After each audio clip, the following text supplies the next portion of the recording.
Do you miss me? Yeah. Question 4. Montrez que x est solution de E2 si et seulement si x est congru à 18 modulo 29. D'une part, on va supposer que x est congru à 18 modulo 29. Donc, si x est congru à 18 modulo 29, ça veut dire tout simplement que x au cube est congru à 18 au cube modulo 29. Donc, le défi, c'est de montrer que 18 au cube est congru à 3 modulo 29. Donc, or, on sait que 18 est congru à moins 11 modulo 29. Donc, ça veut dire que 18 au cube sera congru.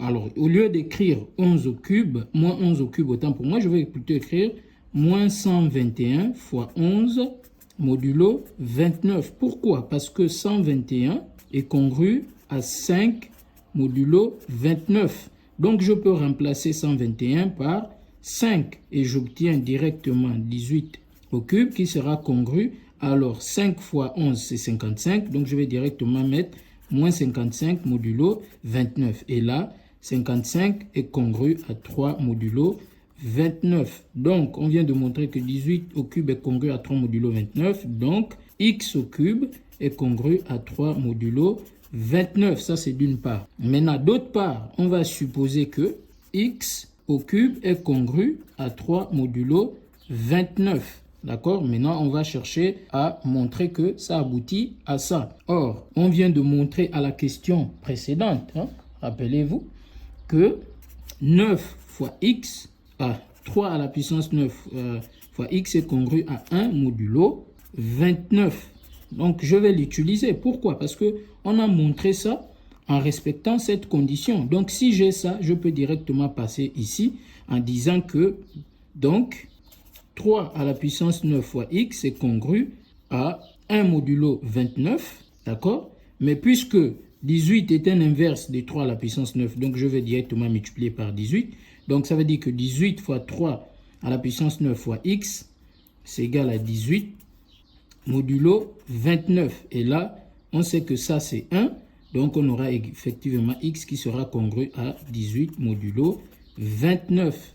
Donc, conclusion, on va dire que effectivement x est solution de E2 si et seulement si mais x est congru à 18 modulo 29. Partie 3. Soit x dans z, petit 1a, montrer que x au cube moins 3 est congru à 0 modulo 145 équivaut à x au cube est congru à 3 modulo 5 et x au cube est congru à 3 modulo 29. On nous donne, donc on va toujours d'une part supposer que x au cube moins 3 est congru à 0 modulo 145. Ça c'est d'une part. Donc si x au cube est congru, si x au cube moins 3 est congru à 0 modulo 145, donc ça veut dire que x au cube est congru à 3 modulo 145. Or, on sait que 145 est congru à 0 modulo 5 et 145 est congru à 0 modulo 29. Donc, ça veut dire que x au cube est congru à 3 modulo 5 et x au cube est congru à 3 modulo 29. D'accord? Et donc, ça c'est d'une part, on a réussi à montrer déjà un côté. Donc maintenant, on va montrer l'équivalence. Donc on va maintenant partir de ça.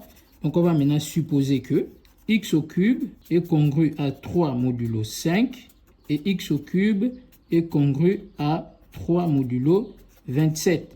Ça veut dire quoi? Donc, il existe un couple. On va prendre PQ appartenant à Z tel que x au cube égale à 3 plus 5P et x au cube égale à 3 plus 29Q. Et donc ici, puisque ce sont les mêmes quantités, donc j'obtiens 5P qui sera égal à 29Q.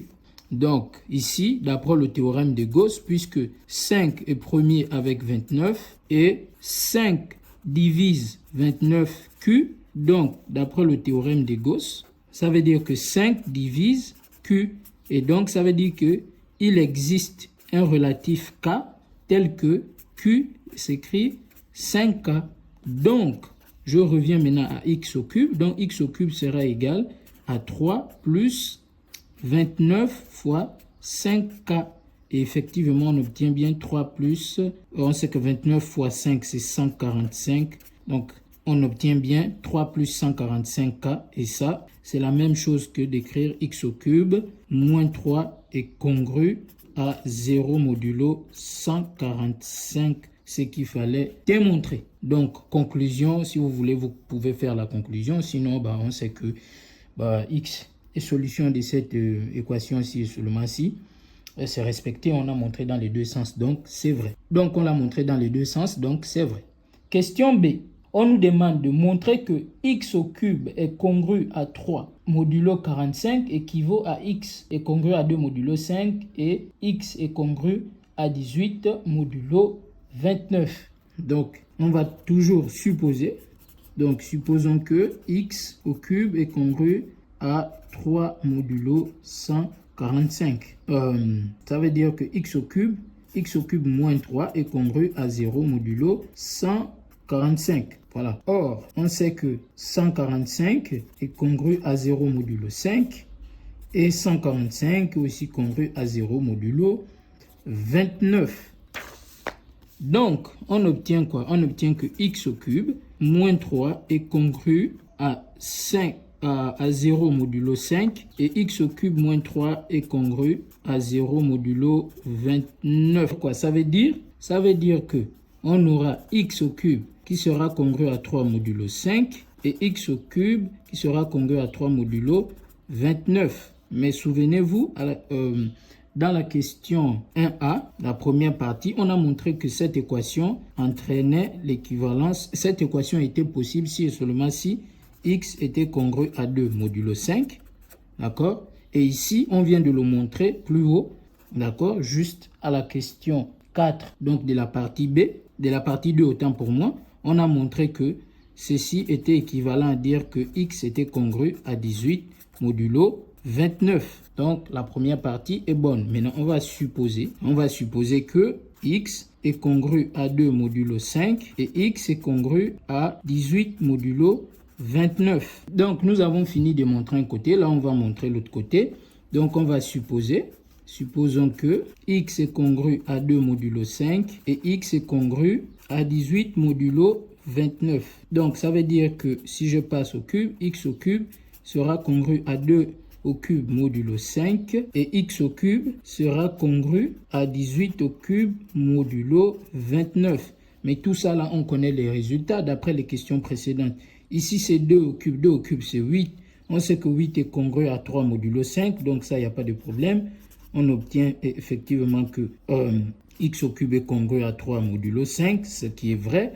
Et ici, donc on a aussi vu, d'après la question 4, toujours, bien évidemment, de la partie 2, que 18 au cube était congru à 3 modulo 29. Donc, on aura aussi x au cube qui sera congru à 3 modulo 29. Donc, si on a ceci, ça veut dire quoi? Ça veut dire qu'il existe un couple PQ appartenant à Z tel que x au cube est égal à 3 plus 5p et x au cube est égal à 3 plus 29q. Donc, ça veut dire que 5p égale à 29q. Et ça, on l'a déjà fait tout à l'heure. Ça veut dire que x au cube sera égal à 3 plus 145k. Donc, effectivement, x au cube est congru à 3 modulo 145. Dernière question. On demande de déterminer le plus petit entier a strictement supérieur à 0 tel que a au cube est congru à 3 modulo 145. Donc, si a au cube est congru à 3 modulo 145, on s'inspire directement de ce que nous venons de montrer ici. Ça veut dire tout simplement que a sera congru à 2 modulo 5 et a sera congru à 18 modulo 5. Parce qu'on sait que 2 est congru à 47 modulo 5 et 18 est congru à 47 modulo 29. Donc, je vais les remplacer et donc j'obtiens quoi? A qui sera congru à 47 modulo 5 et A qui sera aussi congru à 47 modulo 29. Donc, ça veut dire que, puisque c'est strictement supérieur à 0, donc le plus petit entier naturel supérieur strictement à 0, c'est A égale à 47. Donc, voici, On vient de terminer, mais j'avoue que c'était assez long, encore une fois. Donc, notre ami dans les commentaires avait raison. À très bientôt.